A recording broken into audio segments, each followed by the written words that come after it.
No debería haber estado en esa iglesia. No estaba invitada. Era más que claro que no me querían allí. Mi nombre, literalmente, había sido tachado de la lista de invitados con un bolígrafo azul. Alguien se había tomado la molestia de cruzarlo y luego subrayar a un único invitado por familia, para que no hubiera dudas. Aún así, fui. En silencio, me senté en el último banco de esa iglesia bautista de tablillas blancas, detrás de una columna, donde era menos probable que me vieran. No llevaba ropa negra, ni tenía intención de armar un escándalo. Solo quería estar presente, no para obtener su aprobación, sino por la verdad. A Ivy, mi hermana pequeña, lucía preciosa. Siempre lo hacía, rubia, elegante, el tipo de mujer que nuestra madre describiría como el vivo retrato de la decencia sureña. Caminaba por el pasillo del brazo de nuestra madre, no del de nuestro padre. Él había fallecido hacía 6 años. Le dijeron a la gente que era cáncer. No era verdad, pero esa no es mi historia para contar, al menos no todavía. El pastor estaba de pie debajo del arco floral y dio la bienvenida a todos. Ofreció una breve bendición. Daniel, el novio, esperaba con calma, vestido con su traje gris, las manos juntas. Lo vi mirar una vez hacia el fondo de la iglesia. Sabía que yo estaba allí. Eso no estaba en el plan, al menos no en el suyo. Entonces el pastor pronunció las palabras, la frase que todos conocemos, que todos esperamos, pero que nadie contesta jamás. Si alguien aquí presente tiene alguna razón por la cual estos dos no deban unirse en sagrado matrimonio, que hable ahora o calle para siempre. Silencio, una tos, un bebé quejándose en su cochecito. Entonces Daniel levantó la mano. No había dramatismo en su gesto, ni tormenta, solo un movimiento tranquilo, deliberado, como si estuviera alcanzando un vaso de agua. El pastor parpadeó. Sí, hijo. Daniel se giró ligeramente, encarando los bancos. No es una objeción, dijo, pero tengo algo que necesito leer. Es una carta de alguien que no está en la lista de invitados porque no se le permitió estarlo. Murmullos recorrieron la sala como una repentina ráfaga de viento entre la hierba alta. Vi cabezas girarse. La espalda de mi madre se puso rígida, pero no se movió. Daniel alzó una página doblada. Es de la hermana de Ivy. Se llama Miriam. Tal vez algunos de ustedes la conozcan. Tal vez a algunos de ustedes se les dijo que no preguntaran por ella. Alguien cerca del frente, tal vez tía Clare, jadeó audiblemente. Algunos se removieron en sus asientos. Un hombre detrás de mí le susurró a su esposa, creía que se había mudado a Chicago. Yo no me moví. No levanté la mano. No asentí ni lloré ni intenté hacer contacto visual. Simplemente me quedé donde estaba, callada, invisible, mientras Daniel abría la carta y comenzaba a leer. En ese momento, no era la hija olvidada. No era la inestable o la mujer que supuestamente había roto lazos con la familia hacía años. No era un rumor o una historia de lástima. Era una voz que habían borrado, y ahora alguien más la estaba devolviendo. Y podía sentirlo.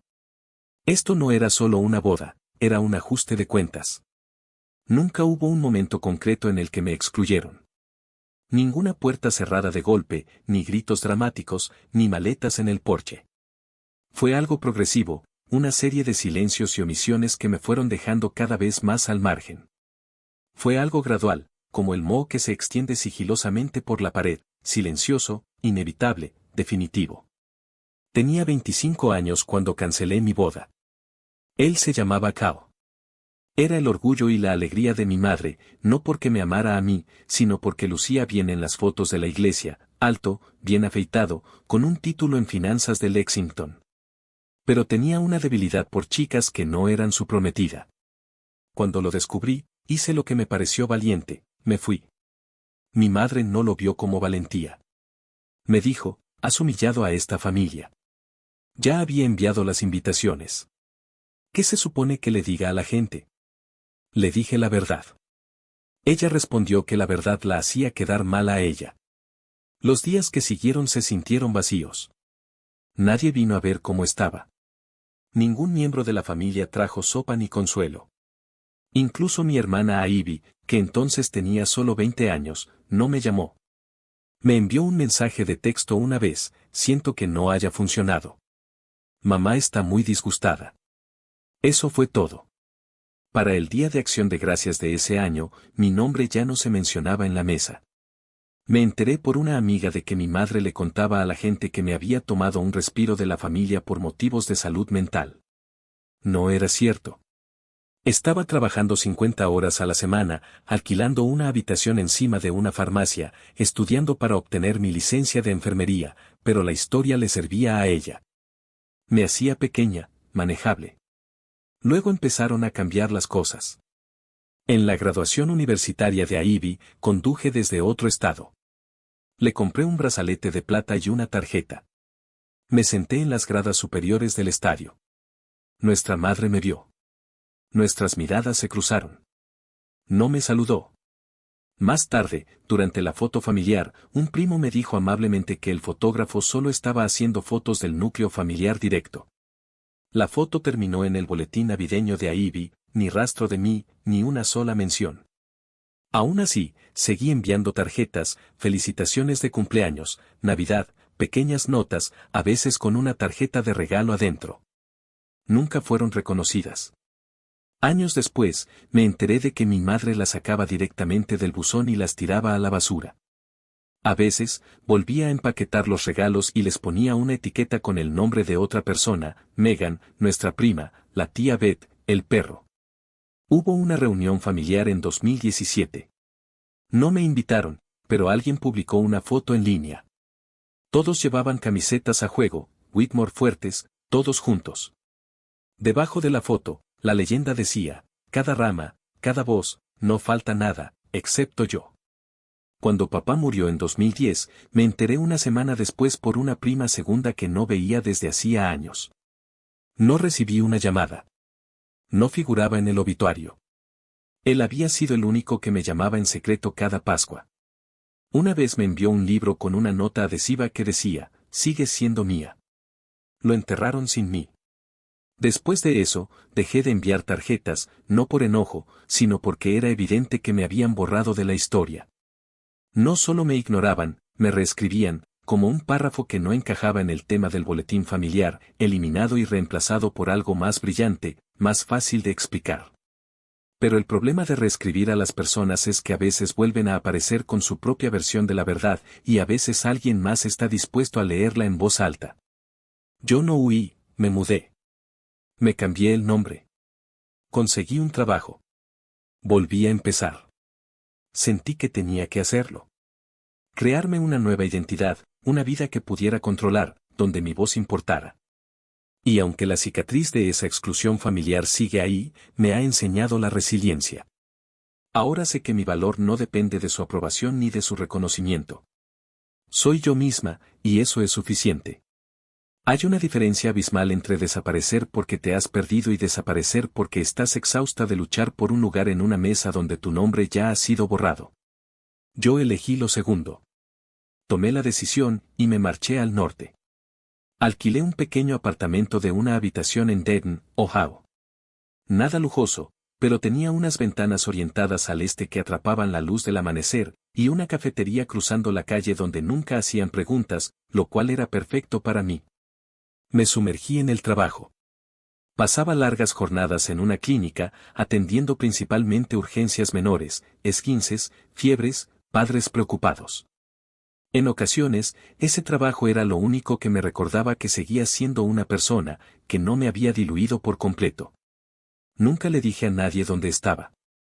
No era que no quisiera ser encontrada, sino que nadie me estaba buscando, al menos eso pensaba yo. El único lazo que mantuve fue con la iglesia donde mi padre había ejercido como diácono durante casi 20 años. Sabía que estaban pasando por dificultades económicas tras su muerte. Cada mes, enviaba un giro postal sin remite, firmado únicamente como para la obra misional en memoria de J.W. Nunca supieron que era yo. Se sentía más seguro, más limpio, como cerrar un círculo sin dejar rastro. Pasaron los años, y entonces, un día, llegó una paciente que no esperaba. Llegó pálida, con respiración superficial, una complicación tras un procedimiento menor. La estabilizamos, La mantuvimos en observación durante la noche y logramos que se recuperara. Fue muy agradecida, educada, aunque un poco terca con el tema de la factura. Me recordó a alguien, concretamente a Ivy, aunque Ivy hubiese envejecido con suavidad y amabilidad. Fue más tarde, al revisar el papeleo del seguro, cuando vi su apellido, Whitmore, la madre de Daniel. No dije nada. No era necesario. Un año después, una tarde cualquiera, lo vi a él. Entró en la clínica acompañando a su madre para una revisión. Al principio no me reconoció.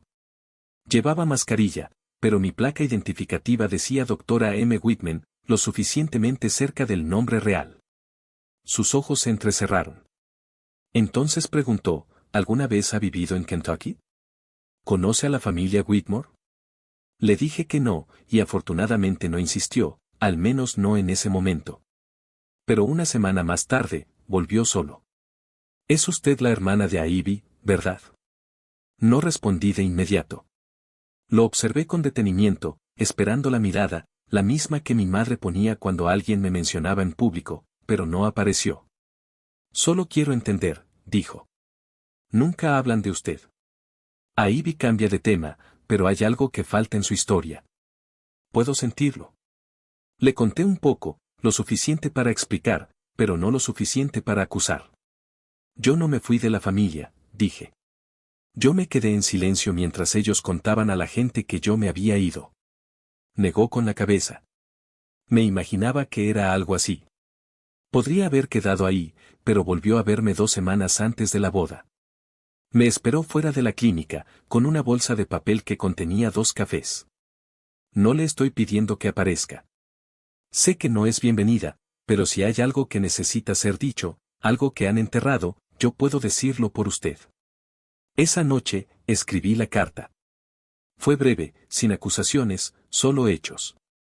Conté una historia, el día en que Ivy apareció en mi puerta, asustada y temblando meses después de empezar la universidad. La llevé a una clínica al otro lado de la ciudad.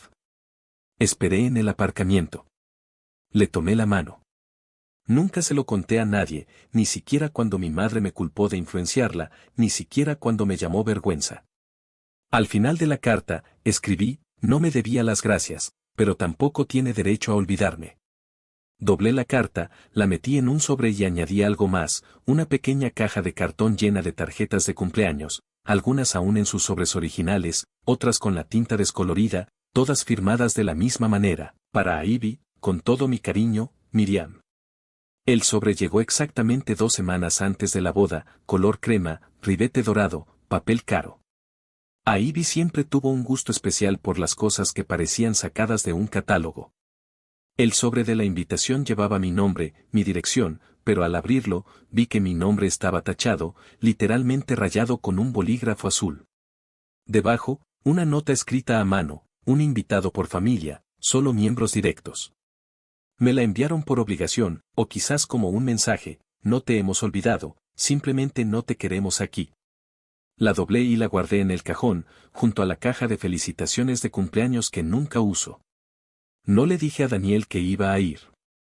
Él nunca me pidió confirmación, pero entendí lo que quería decir cuando me soltó, si quieres que tu voz se escuche, déjales controlar la historia por un tiempo. Así que conduje temprano esa mañana, 3 horas por una carretera tranquila, con el sol todavía suave sobre los campos de maíz. Aparqué a 2 manzanas de distancia, me cambié a un vestido gris sencillo y entré sola. Nadie se percató de mi presencia. La iglesia seguía igual, con sus paneles blancos y el mismo olor a barniz y lirios. Me senté en el último banco, detrás de una ancha columna de madera. No me estaba escondiendo, no exactamente, solo me ubicaba en un lugar donde no tuvieran que verme y donde yo aún pudiera ver todo. Los invitados fueron llegando. Reconocí algunas caras de mi pasado, más delgadas, ahora mayores, más grises. Sonreían y reían, abrazando a Ivy, elogiando su vestido. Estaba preciosa. Por supuesto. Siempre supo cómo dar la talla. Luego llegó mi madre. Bajó por el pasillo del brazo de Ivy, con la barbilla alta, el rostro radiante. No miró a los bancos. Nunca lo hacía. Si no podía controlar la sala, la ignoraba. Daniel estaba de pie en el altar, tranquilo y sereno. Miró hacia la parte de atrás de la iglesia solo una vez y me hizo un gesto apenas perceptible. Eso fue todo lo que necesité. La música se atenuó. El pastor dio la bienvenida a todos y comenzó con una oración. Ivy radiaba felicidad. Daniel sonreía. Todo parecía tan perfecto, tan cuidadosamente orquestado. Entonces llegó el momento crucial. Si alguien aquí tiene alguna razón para oponerse a esta unión, dijo el pastor, que hable ahora o calle para siempre. Todos rieron suavemente, como la gente lo hace cuando está segura de que nada dramático va a suceder. Daniel levantó la mano. La risa cesó. El pastor parpadeó, sorprendido. Sí, Daniel. Daniel dio un paso adelante, sin mirar a Ivy, sin mirar a mi madre, solo a los invitados. No me opongo, dijo, pero tengo algo que necesito decir. No tomará mucho tiempo. Sacó un trozo de papel doblado de su chaqueta, mi carta. Esto es de alguien que no está aquí hoy, o mejor dicho, de alguien a quien se le pidió que no viniera, la hermana de Ivy, Miriam. Algunas cabezas se giraron. Un murmullo recorrió la sala como el aleteo de himnarios que se cierran demasiado rápido. Mi madre se quedó inmóvil, petrificada. Algunos de ustedes la conocen. A algunos de ustedes se les dijo que no preguntaran por ella. Yo pregunté, y lo que aprendí merece ser escuchado.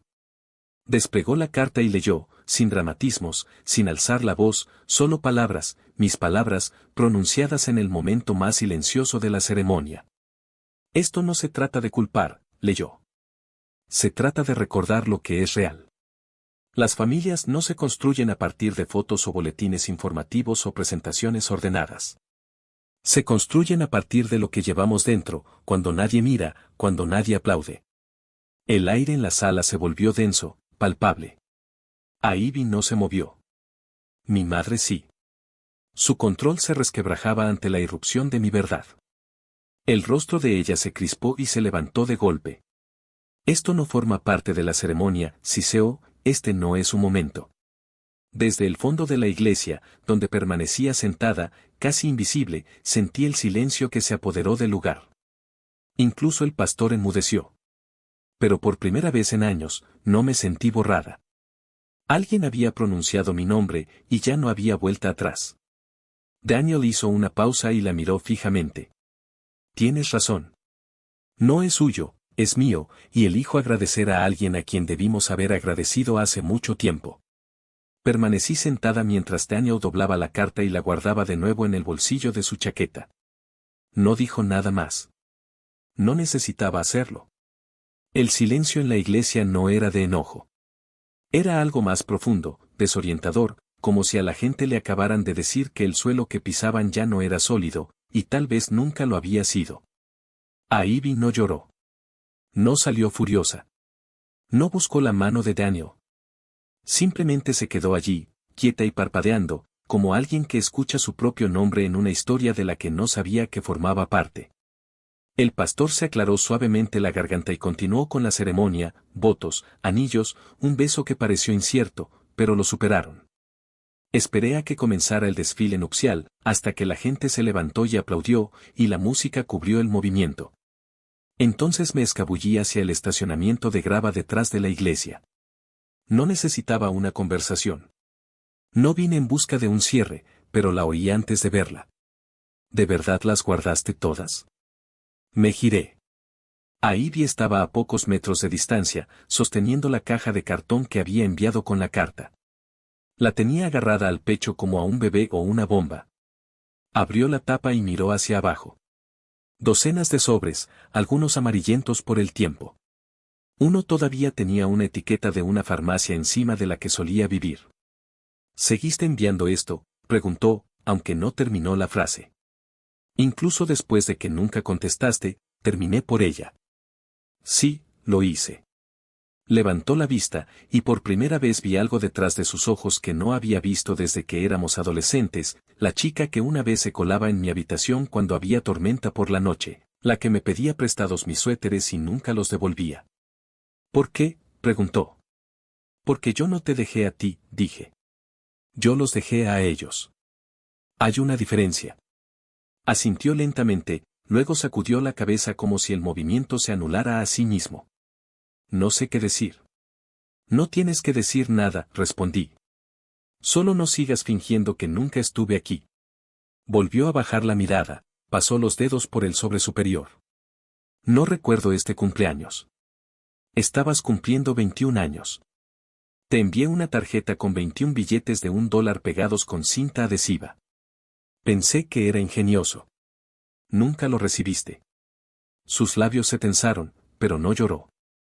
¿Esa fue la historia de la clínica?, preguntó suavemente. Asentí. Me pediste que no se lo contara a nadie. No lo hice, hasta ahora. No debiste haber sido tú la que lo cargara. Yo fui la única que me quedé en el coche. Cerró la caja. Estábamos allí, dos mujeres que compartían un apellido pero no habían compartido una comida en casi una década. El aire entre nosotras no era de enojo, era pesado, como una puerta que había estado cerrada durante tanto tiempo que ya no encajaba en el marco. No quería que te borraran, dijo. Fue la única disculpa que necesité. Lo sé, dije, pero les ayudó a ellos, así que permitieron que sucediera. Ella no respondió, solo giró la caja entre sus manos. No te estoy pidiendo que arregles nada, continué. Ni siquiera te pido que creas todo lo que te he contado, pero ahora tienes las cartas. Tienes las fechas, la letra. Está todo ahí. Me miró fijamente, de verdad me miró. No puedo prometerte nada, susurró. No busco promesas, repliqué, solo la verdad, eso es todo. Asintió una sola vez, luego se dirigió de nuevo hacia la iglesia, y por primera vez en años, no miró por encima de su hombro. Pero yo sabía que leería cada palabra. No me quedé a la recepción. Me escabullí por la puerta lateral de la iglesia justo antes de que empezaran a lanzar el arroz, a hacer las fotos y a cortar el pastel. Nadie me detuvo. Nadie me llamó. Y por primera vez, eso no me dolió, se sintió como paz, una calma inesperada que me invadió. Caminé hacia mi coche, por el mismo camino por el que había venido, sola, firme. Al salir, pasé por la mesa del libro de visitas, donde la gente había dejado tarjetas y garabateado felicitaciones con un bolígrafo plateado. Me detuve un momento, busqué en mi bolso y coloqué algo junto al ramo de hortensias blancas, una fotografía enmarcada de 1998. Era una de las pocas fotos familiares donde aparecíamos los cuatro sonriendo, mamá, papá, Ivy y yo, en una feria del condado, de pie frente a un oso de peluche gigante. Ninguno de nosotros ganó. La foto original había sido recortada hacía años. Mi esquina, la parte donde yo salía, había sido cortada limpiamente. La había encontrado en un cajón de la casa de mi madre la última vez que me permitieron entrar. Pero yo aún conservaba el pedazo que faltaba. Lo había guardado, al igual que guardé todo lo demás aquella mañana antes de la ceremonia, con un propósito latente. Lo había pegado de nuevo, no a la perfección, claro. Los bordes no encajaban del todo, pero estaba entera de nuevo. En la parte de atrás, había escrito con una letra pequeña y uniforme, aún recuerdo dónde estaba parada. No esperaba que nadie la enmarcara ni siquiera que la guardara, pero la dejé allí de todos modos. Algunas cosas merecen ser vistas, aunque sea una sola vez. Era importante que existiera esa prueba de que yo también estuve ahí. Más tarde esa semana, recibí un sobre por correo. No tenía remitente, pero reconocí la letra. Dentro había una sola nota escrita con la letra cuidadosa e inclinada de Ivy. A partir de ahora, no permitiré que lo cuenten mal de nuevo. Eso fue todo, ni disculpas, ni explicaciones, solo 7 palabras. Fue más de lo que jamás esperé y exactamente suficiente. La coloqué en la caja con las tarjetas de cumpleaños, las que tenían la tinta desvaneciéndose y las esquinas curvándose, pero aún firmadas de la misma manera, año tras año, para Ivy, con todo mi amor, Miriam. No las guardaba por amargura. No me aferraba a ellas porque necesitara pruebas. Las guardaba porque eran reales, porque yo había sido real. Habían contado la historia sin mí durante tanto tiempo, se la habían contado a vecinos, a primos, a extraños en bodas y funerales, una versión de la verdad que era más fácil de llevar. Pero ahora la verdadera historia había sido contada, no en voz alta, no cruelmente, solo claramente. Y una vez que algo ha sido dicho, no se puede retractar. No fui a arruinar una boda. Fui para que nunca más pudieran pretender que yo no era parte de.